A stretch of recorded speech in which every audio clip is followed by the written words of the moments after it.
Hey, how's it going? And today we are just playing around with volumetric scattering to create a mysterious light in the sky. So this is pretty simple to do.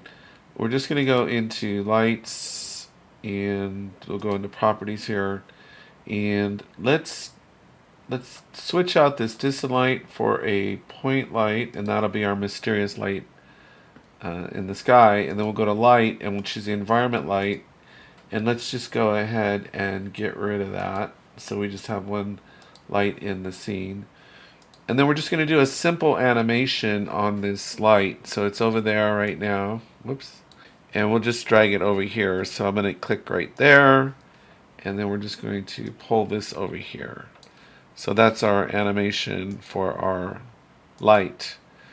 Now, I didn't know you could do this, but we can actually create a cloud scene with the turbulence without having to use our environment light like I sometimes do. So we can go up here to rendering, and we're going to go to properties, and we'll come here to volumetrics, and we're going to go use volumetric scattering, and we'll leave everything else on the default. And then we'll come up here to items, and we're going to go ahead and add a null object, and we're using this null object to drive the effect of the turbulence. So it's just for data purposes, really. So what we're going to do is, let's see, where's my playhead? It's over there. So I'm going to drag it here, and then on this one here, I'm just going to drag it over here like this. So we have some data, animation data, you could say, to drive our turbulence texture. So now if I hit play, you'll see we've got two objects moving at the same time. And believe it or not, we're almost done.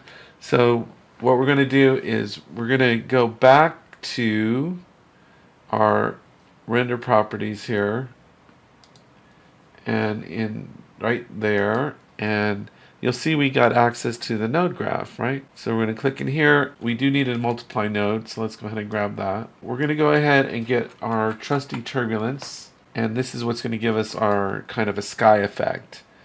And in here, all we're going to do is just, we're going to bump up the frequencies to 12, and the contrast, let's do 80. And that should be it. Oh, and then we'll select our null to drive this, actually the Z axis there. And then this, for our multiply, we're just going to pop in a 3 here. And all we have to do is put the alpha into A and the result into scattering weight. And you can play around with all these values, and that's all we need to do. On the light, if I come into the light, whoops, that's the null object. Go to properties on the light here. I'll probably want to turn this down to, let's say, 0.5. I don't want it over bright here.